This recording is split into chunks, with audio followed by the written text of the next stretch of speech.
Ar-Rahman Ar-Rahim. Assalamualaikum warahmatullahi wabarakatuh.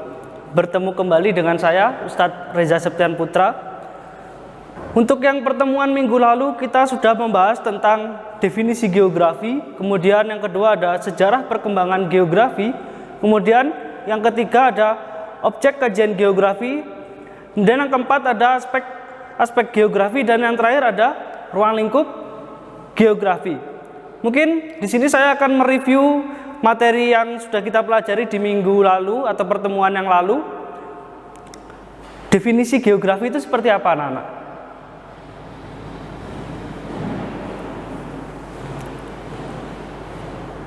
Seperti apa? Baik, ya, betul ya. Jadi definisi geografi itu adalah ilmu yang mempelajari tentang bumi dan juga penduduknya, serta hubungan timbal balik antar keduanya. Kemudian untuk sejarah geografi kemarin kita sudah mempelajari mulai dari geografi klasik, kemudian geografi abad pertengahan, kemudian geografi modern, geografi akhir abad, dan yang terakhir ada geografi mutakhir. Untuk yang objek kajian geografi kemarin ada dua, ada objek formal dan juga objek apa yo? Material. Ya, betul.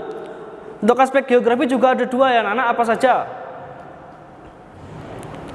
Ya, aspek fisik dan juga aspek non fisik. Baik, kita masuk pada materi pertemuan kita kali ini.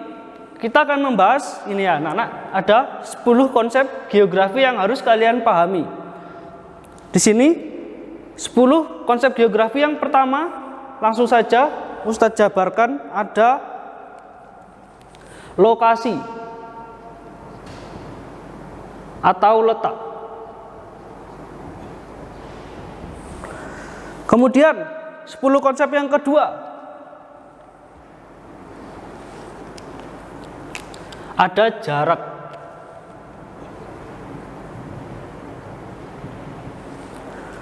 Kemudian yang ketiga ada keterjangkauan.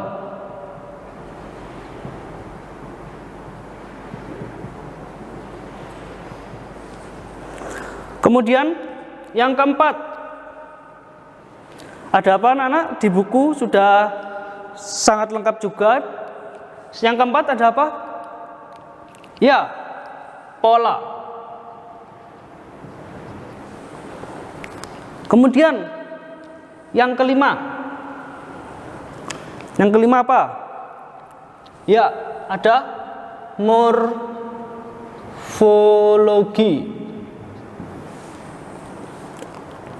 Kemudian lanjut yang keenam. Setelah morfologi ada apa? Ada aglomerasi. Terus Ustadz lanjutkan yang ketujuh, ada nilai kegunaan.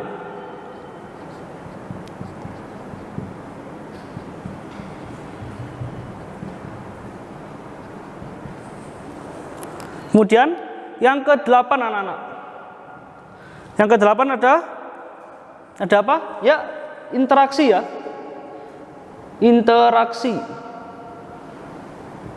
dan interdependensi.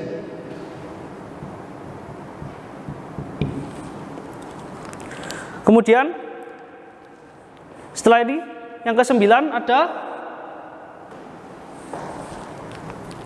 keterkaitan.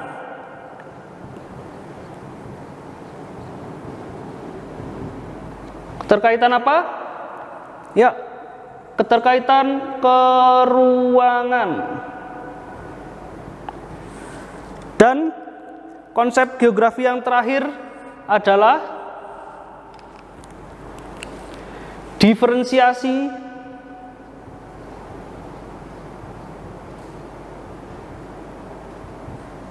area.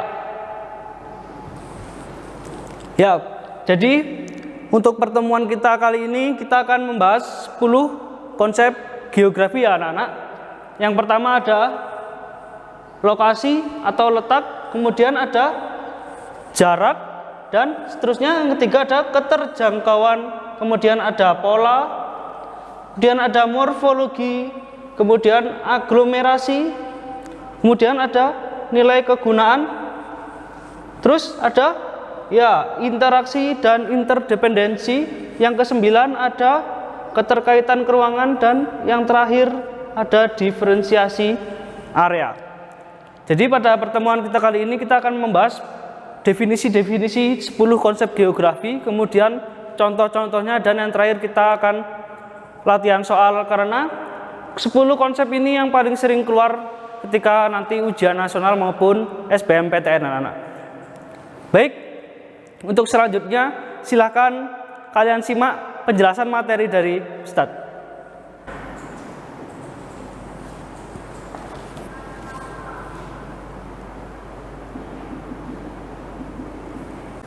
Baik anak-anak, kita masuk ke dalam materi 10 konsep geografi.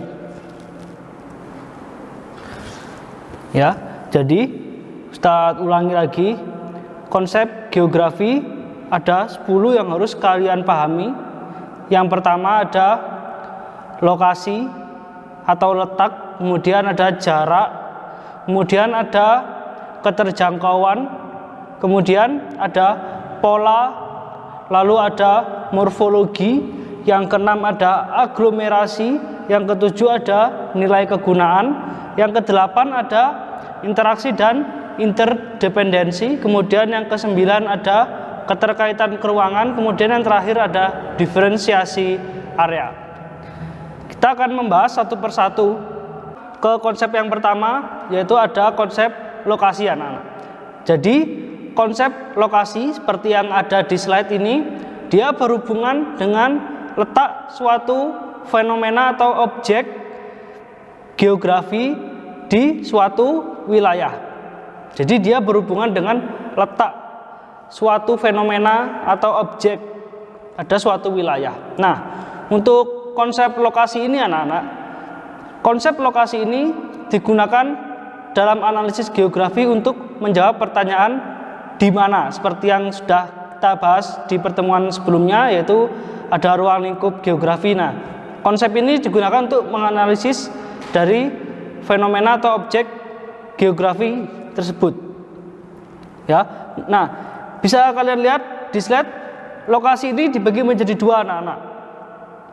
Ada lokasi absolut dan yang kedua ada lokasi relatif.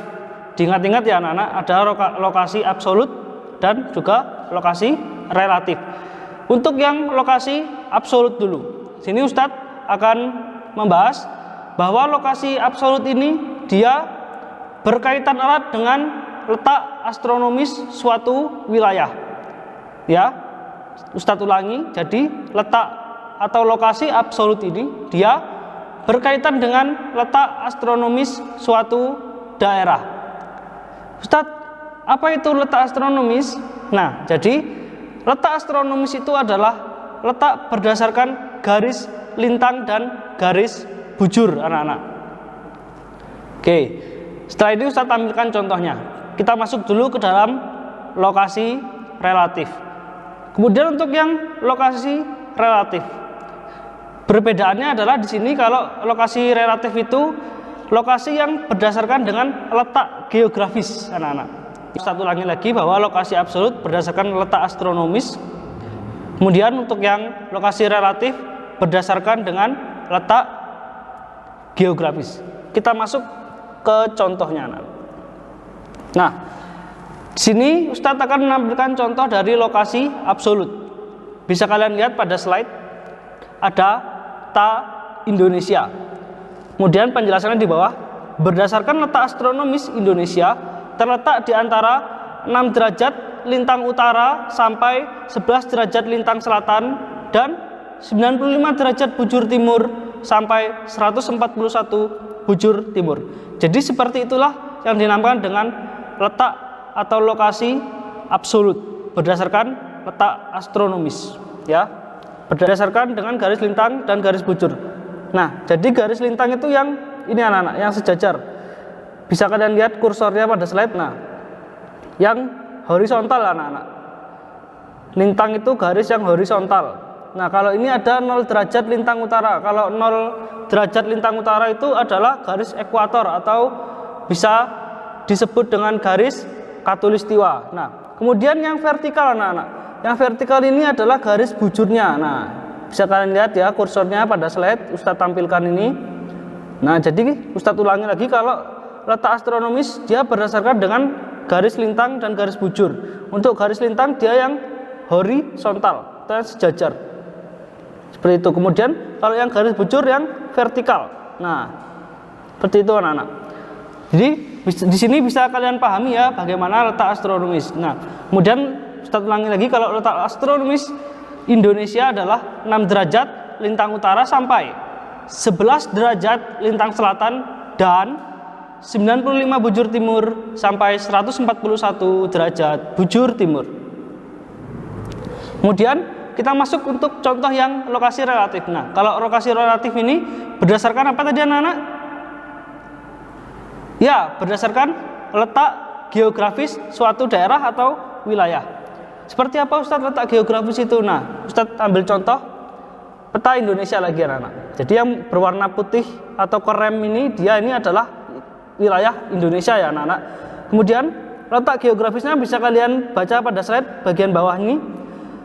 Berdasarkan letak geografis, Indonesia terletak di antara 2 samudra, yaitu Samudra Hindia dan Samudra Pasifik. Selain itu, Indonesia juga terletak di antara 2 benua, benua Asia dan benua Australia. Nah, jadi seperti itulah letak geografis Indonesia. Jadi, tahu ya perbedaan antara letak astronomis dan juga letak geografis. Kemudian, kalian juga sudah paham ya perbedaan antara lokasi absolut dengan lokasi relatif. Seperti itu anak-anak. Jadi, Ustadz ulangi lagi, kalau letak astronomis dia berdasarkan garis lintang dan garis bujur. Kemudian letak geografis dia berkaitan dengan contoh ini tadi anak-anak, bahwa Indonesia itu terletak di antara Samudra Hindia dan Samudra Pasifik. Kemudian terletak di antara benua Asia dan juga benua Australia. Oke, sekarang kita masuk ke konsep yang kedua, ada konsep jarak. Nah, konsep jarak ini dia berhubungan dengan ruang, ya, sebuah ruang yang menghubungkan antara satu daerah dengan daerah yang lain atau satu objek yang lain dengan objek yang lain. Nah, untuk konsep jarak ini dia diukur dengan menggunakan satuan panjang dan juga satuan waktu. Jadi Ustadz ulangi, kalau konsep jarak ini dia berhubungan ruang yang menghubungkan antara satu wilayah dengan satu wilayah lainnya dan diukur dengan menggunakan satuan panjang dan satuan waktu. Seperti lokasi, jarak juga dibagi menjadi 2, ada jarak absolut dan juga jarak relatif. Nah, mungkin beberapa kalian sudah membaca buku. Jadi, jarak absolut itu apa anak-anak? Ya, jadi kalau jarak absolut dia ini jarak yang diukur dengan menggunakan satuan panjang seperti kilometer atau meter. Ustadz ulangi, untuk yang jarak absolut dia diukur dengan menggunakan satuan panjang. Ustadz ambil contoh kilometer dan meter. Kemudian untuk yang jarak relatif. Nah, bedanya dengan jarak absolut, kalau yang relatif ini diukur dengan menggunakan satuan waktu berdasarkan pertimbangan aksesibilitasnya atau kemudahan aksesibilitas suatu wilayah dengan wilayah lain. Seperti itu ya anak-anak. Jadi kalau jarak absolut dia berdasarkan satuan panjang, kilometer atau meter. Kemudian kalau yang jarak relatif dia satuannya adalah satuan waktu. Kita masuk ke contoh. Nah, di sini Ustadz menampilkan peta Jawa Timur. Ustadz ambil dari jarak Kota Malang menuju Surabaya adalah 94,6 km. Nah, ini termasuk jarak absolut karena dia diukur dengan menggunakan satuan panjang yaitu 94,6 km. Ustadz ulangi. Jadi kalau jarak absolut itu contohnya adalah jarak dari kota Malang menuju ke kota Surabaya. Jaraknya adalah 94,6 km. Nah, karena ada kilometernya berarti dia menggunakan satuan panjang termasuk jarak absolut. Kita masuk ke jarak relatif. Nah, sama seperti jarak sebelumnya. Ustadz menggunakan peta Jawa Timur. Kemudian penjelasannya di sini jarak relatif antara kota Malang menuju kota Surabaya adalah sekitar 1 jam 45 menit dengan menggunakan mobil melewati jalan tol. Nah, karena aksesibilitasnya mudah antara Malang dan Surabaya, sudah ada jalan tolnya. Ketika kita menggunakan mobil jauh lebih cepat dibandingkan dengan melewati jalur bukan tol, ya. Seperti itu anak-anak. Jadi di sini satuan waktunya 1 jam 45 menit. Seperti itulah jarak relatif. Kemudian kita lanjutkan untuk konsep yang ketiga, yaitu ada konsep pola. Pola di sini adalah susunan bentuk. Ya, Ustadz ulangi. Konsep pola adalah susunan bentuk atau persebaran suatu fenomena atau objek, baik yang bersifat alami maupun bersifat buatan manusia. Ya, Ustadz ulangi lagi. Konsep pola adalah susunan bentuk atau penyebaran fenomena atau objek di suatu wilayah bersifat alami ataupun bersifat buatan. Nah, bisa kalian perhatikan di slide. Untuk yang bersifat alami seperti aliran sungai, kemudian sebaran vegetasi, seperti itu ya. Kemudian untuk yang buatan seperti pemukiman. Di sini Ustadz ambil contoh yang buatan. Pemukiman. Nah, di sini pola, karena dia pola. Ingat anak-anak, kuncinya itu kalau kita pola, mengingat pola itu adalah bentuk. Ya. Diingat-ingat kuncinya pola itu sama dengan bentuk. Seperti itu. Contoh atau pengertian simpelnya, singkatnya. Jadi di sini anak-anak, bisa kalian lihat kursornya pada slide. Untuk pola pemukiman mengelompok itu seperti ini. Nah, ini mengelompok karena dia membentuk suatu kelompok atau saling berdekatan antara rumah satu dengan rumah yang lainnya. Nah, di sini terbentuk karena biasanya karena daerah sekitarnya itu adalah lahan yang subur, sehingga lahannya digunakan untuk pertanian, sehingga pemukimannya itu mengelompok seperti itu anak-anak. Di sini kekerabatan antar warganya juga sangat kuat sekali karena jarak antara satu rumah dengan rumah lainnya berdekatan, seperti itu. Nah, kemudian yang kedua, pola pemukiman yang menyebar. Nah, jadi tidak mengelompok seperti ini, tapi dia menyebar. Semisal ada satu rumah di sini, kemudian beberapa kilo lagi ada rumah lagi, kemudian beberapa kilo lagi ada rumah lagi. Nah, untuk pola pemukiman menyebar ini biasanya dia berada di daerah kars atau daerah kapur. Seperti itu anak-anak. Kemudian untuk yang pola pemukiman memanjang. Gimana Ustadz? Memanjang itu seperti apa pola pemukimannya atau bentuk pemukimannya? Jadi kalau pemukiman yang memanjang, dia biasanya mengikuti jalan, sepanjang jalan. Jadi rumahnya itu ada di pinggir jalan, terus mengikuti lurus seperti garis jalan. Seperti itu ya. Kalau ini di contoh ini juga mengikuti garis jalan raya misalnya. Kalau kita pergi ke daerah Pasuruan dari kota Malang, nah di wilayah masuk ke Kecamatan Wonorejo sampai ke kota, nah itu polanya pemukimannya memanjang, mengikuti jalan. Kemudian anak-anak, selain yang mengikuti jalan raya, memanjang juga bisa mengikuti garis pantai. Nah, jadi kalau semisal kalian pergi ke daerah pesisir, pemukimannya nelayan, nah itu rumahnya mengikuti garis pantai panjang seperti itu.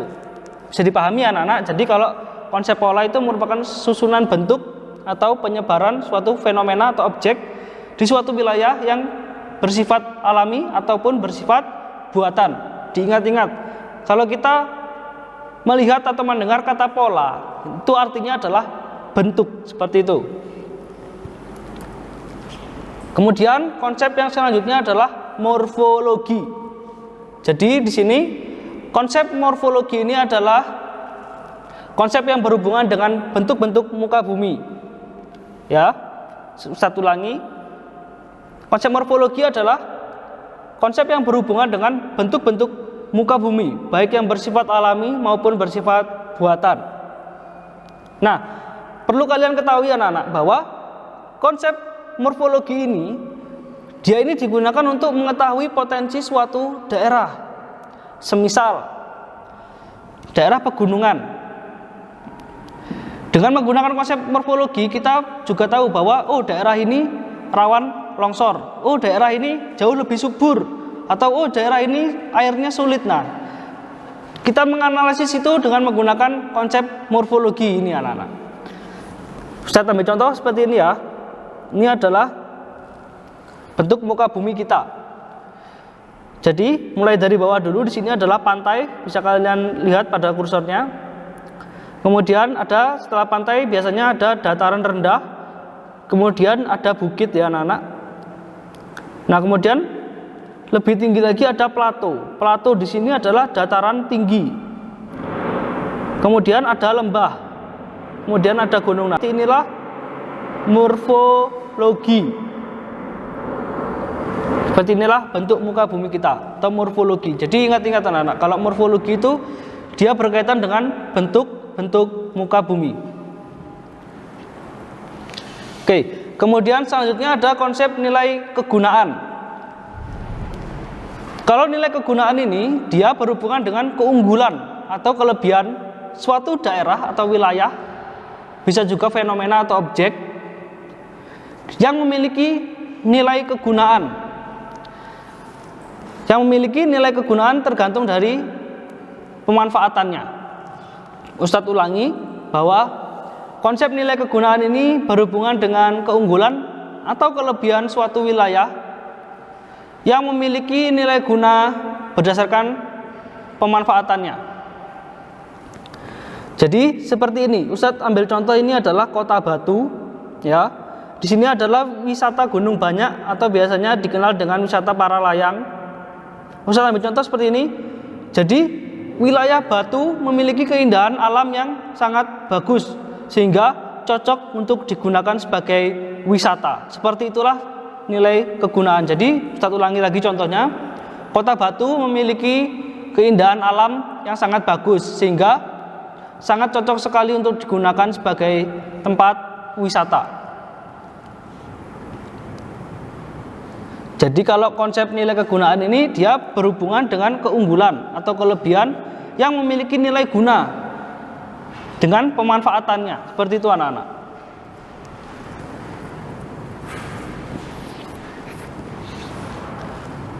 Selanjutnya kita masuk ke konsep aglomerasi. Jadi konsep aglomerasi ini bisa kalian lihat pada slide adalah pengelompokan, ya. Konsep aglomerasi adalah pengelompokan atau pemusatan fenomena atau objek di suatu wilayah. Ustadz ulangi lagi, konsep aglomerasi adalah pemusatan atau pengelompokan suatu fenomena atau objek pada suatu wilayah. Jadi diingat-ingat, kalau mendengar kata aglomerasi artinya pemusatan atau pengelompokan, ya. Nah, diingat-ingat ya, aglomerasi itu bisa dikaitkan dengan pemusatan atau pengelompokan. Nah, di sini Ustadz ambil contoh daerah industri. Nah, di sini adalah industri SIR, PT SIR yang ada di Rungkut, Surabaya. Jadi di SIR itu terdiri dari banyak industri. Banyak sekali industri, ada industri konsumer atau makanan, kemudian ada percetakan, kemudian industri alat-alat berat. Nah, semua ada di SIR. Menjadi satu wilayah. Seperti itu anak-anak. Contohnya adalah seperti ini, pengelompokan industri di SIR. Kemudian selain di Surabaya ada juga di PIR namanya Pasuruan. Nah, itu juga pengelompokan industri. Jadi banyak di sana ada industri macam-macam, cuman menjadi suatu wilayah. Kira-kira kenapa anak-anak kok industri disatukan menjadi suatu wilayah pada konsep aglomerasi ini. Kira-kira kenapa? Ada yang tahu? Nah, kenapa kok dijadikan satu wilayah? Karena ketika industri itu menjadi satu, itu lebih mudah untuk membuang limbahnya. Jadi tidak dibuang sembarangan. Jadi ada kayak tempat penampungan limbah bersama, seperti itu. Kemudian dari segi aksesibilitasnya juga lebih mudah. Untuk proses distribusi barangnya juga lebih mudah. Nah, jadi dapat mengurangi biaya produksi dari industri-industri atau perusahaan-perusahaan yang ada di suatu kelompok itu. Seperti itu anak-anak. Jadi pentingnya konsep aglomerasi itu seperti itu. Kita menganalisis bahwa pengelompokan industri itu juga memiliki manfaatnya sendiri-sendiri. Seperti itu ya anak-anak. Jadi Ustadz ulangi lagi, kalau konsep aglomerasi artinya pengelompokan atau pemusatan. Contohnya bisa juga ini industri, pengelompokan industri, bisa juga pengelompokan pemukiman juga bisa anak-anak. Kemudian kita lanjutkan ke konsep selanjutnya, ada konsep keterjangkauan. Konsep keterjangkauan ini juga bisa diartikan dengan konsep aksesibilitas. Kalian mengenal aksesibilitas itu seperti apa kira-kira anak-anak? Ya, jadi aksesibilitas atau keterjangkauan itu adalah kemudahan akses untuk menuju ke suatu wilayah atau suatu fenomena tertentu ya. Seperti itu. Dan konsep ini juga bergantung dengan kondisi geografis suatu wilayah. Jadi semisal kalau di dataran tinggi, tentunya aksesnya lebih susah dibandingkan dengan yang ada di dataran rendah. Saya ambil contoh seperti di Surabaya atau pada gambar ini di Jakarta. Jakarta dan Surabaya aksesibilitasnya mudah karena sudah banyak jalan besar dan medannya juga tidak terlalu sulit. Bahkan tidak sulit menurut Ustadz, karena Jakarta dan Surabaya itu merupakan daerah dataran rendah, beda dengan daerah yang dataran tinggi. Kalau semisal di Jawa mungkin masih bisa dijangkau, tapi yang ada di Kalimantan contohnya seperti pada gambar ini, nah jalanannya masih berlumpur, beda dengan yang gambar sebelahnya ada kota Jakarta, jalannya sudah beraspal. Pada gambar yang ada di Kecamatan Kenohan Kalimantan ini lebih sulit dilewati dibandingkan dengan yang ada di jalanan Jakarta. Nah, seperti itulah konsep keterjangkauan anak-anak. Jadi kemudahan aksesibilitas untuk menuju ke suatu fenomena atau suatu wilayah dengan melihat kondisi geografis. Nah, kira-kira untuk yang di Kalimantan ini ya, berbeda dengan ada Jakarta ataupun di Surabaya. Untuk saat itu pembangunan masih berpusat di Pulau Jawa. Nah, pada masa sekarang ini daerah-daerah seperti Papua, Kalimantan, dan Sulawesi itu juga sudah mulai dibangun, diberi jalan agar aksesibilitas lebih mudah. Seperti itu anak-anak. Jadi Ustadz ulangi lagi bahwa konsep keterjangkauan ini merupakan kemudahan akses untuk menuju ke suatu daerah atau wilayah dengan melihat kondisi geografis di wilayah tersebut. Ustadz tambahkan lagi bahwa konsep ini berkaitan erat dengan sarana dan prasarana di daerah tersebut. Kemudian konsep selanjutnya ada diferensiasi area. Kalian mengenal kata diferensiasi itu artinya apa? Ya, diferensiasi itu bisa diartikan dengan perbedaan anak-anak. Tapi pada konsep diferensiasi area ini dia berhubungan dengan perbandingan. Perbandingan antara wilayah satu dengan wilayah lain.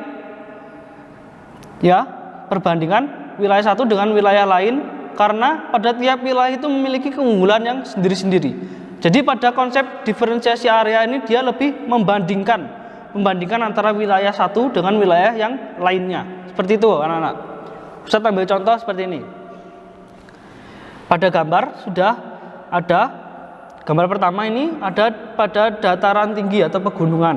Di sini karena memiliki tanah yang subur dan suhu yang sangat rendah, mayoritas mata pencaharian penduduknya adalah bertani, tetapi hanya beberapa tanaman tertentu seperti sayur-sayuran ya anak-anak.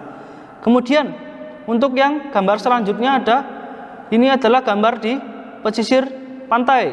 Karena dia di pesisir pantai, maka mata pencaharian masyarakatnya adalah sebagai nelayan. Seperti itu anak. Jadi diferensiasi ini lebih membandingkan antara satu wilayah dengan wilayah lainnya. Kemudian Ustaz lanjutkan, kita masuk ke dalam konsep keterkaitan keruangan. Jadi konsep keterkaitan keruangan ini menunjukkan antara hubungan wilayah atau hubungan antar wilayah, kemudian dapat mendorong jadi sebab atau akibat. Jadi hubungan antar wilayah yang mendorong terjadinya sebab akibat. Ustaz tekankan lagi pada konsep ini, kata kuncinya adalah adanya sebab dan akibat, ya. Adanya hubungan antar wilayah ini kemudian diiringi dengan adanya sebab dan akibat. Contohnya seperti gambar ini, pada bagian hulu atau daerah tinggi ini hutannya pada ditebangi semua, hutannya digunduli ya anak-anak. Nah, hal ini mengakibatkan terjadinya banjir bandang. Saya terangkan tadi ada sebab dan akibat. Nah, seperti ini contohnya.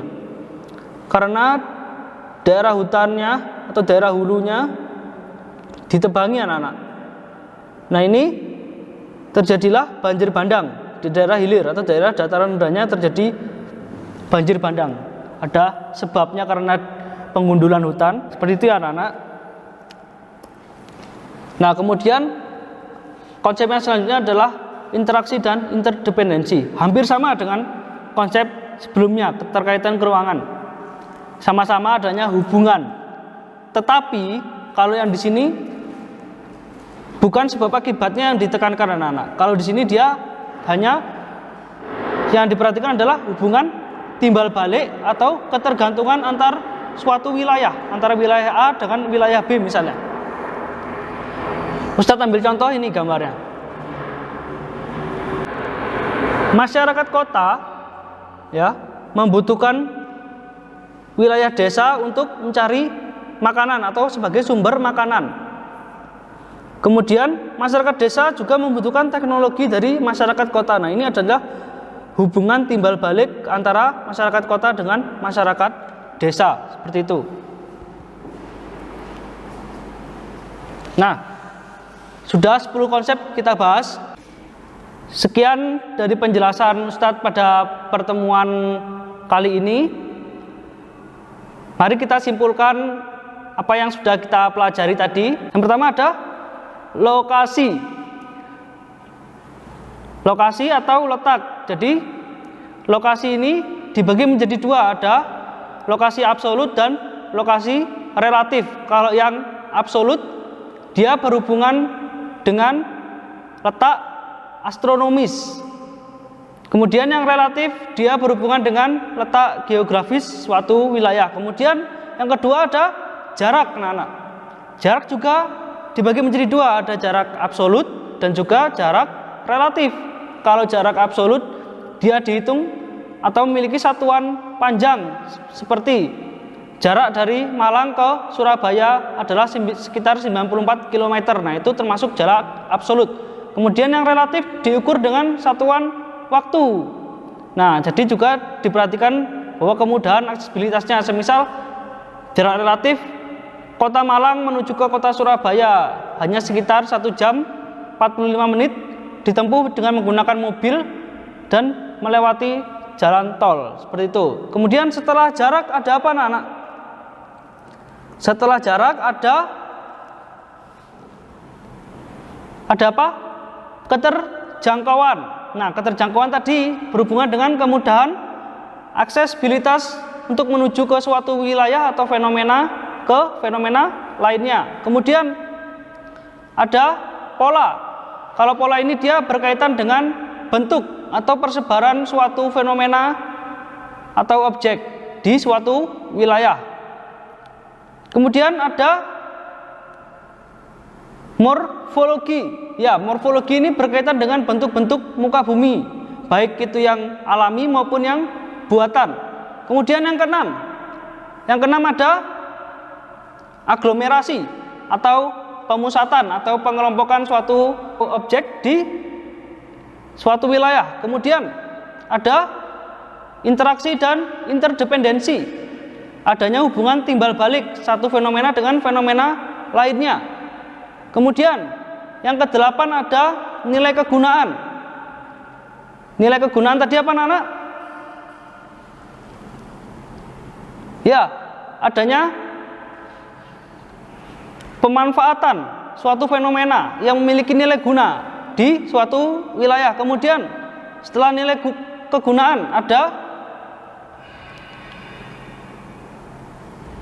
apa anak? Diferensiasi area. Nah, kalau diferensiasi area ini menunjukkan bahwa adanya perbandingan antara suatu fenomena atau objek dengan fenomena lainnya yang memiliki ciri khas masing-masing. Kemudian yang terakhir, ada apa anak-anak yang terakhir?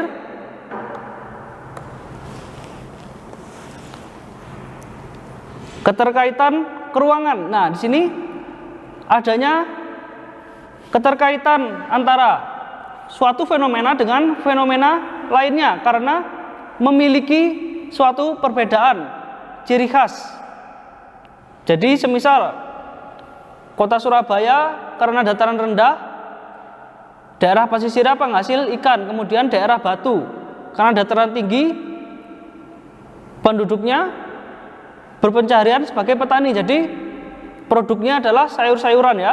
Nah, jadi adanya pertukaran barang itu dinamakan keterkaitan keruangan, pertukaran barang antara Surabaya dengan Malang, seperti itu, karena adanya perbedaan ciri khas suatu wilayah. Ya, cukup sekian pembahasan Ustadz tentang 10 konsep geografi. Untuk pertemuan selanjutnya silahkan dipelajari 4 prinsip geografi dan juga 3 pendekatan geografi. Kita juga akan latihan soal. Tidak lupa Ustadz mengingatkan untuk selalu menjaga kesehatan. Jangan lupa makan 4 sehat 5 sempurna ya anak-anak. Karena di masa pandemi ini, jika kalian tidak ada keperluan untuk keluar rumah, lebih baik diam di rumah saja sambil baca buku. Bila ada kesalahan, Ustadz minta maaf. Wassalamualaikum warahmatullahi wabarakatuh. Sampai jumpa di pertemuan selanjutnya. Rabbi ij'alni muqimas salati wa min dhurriyyati. Rabbana wa taqabbal du'a.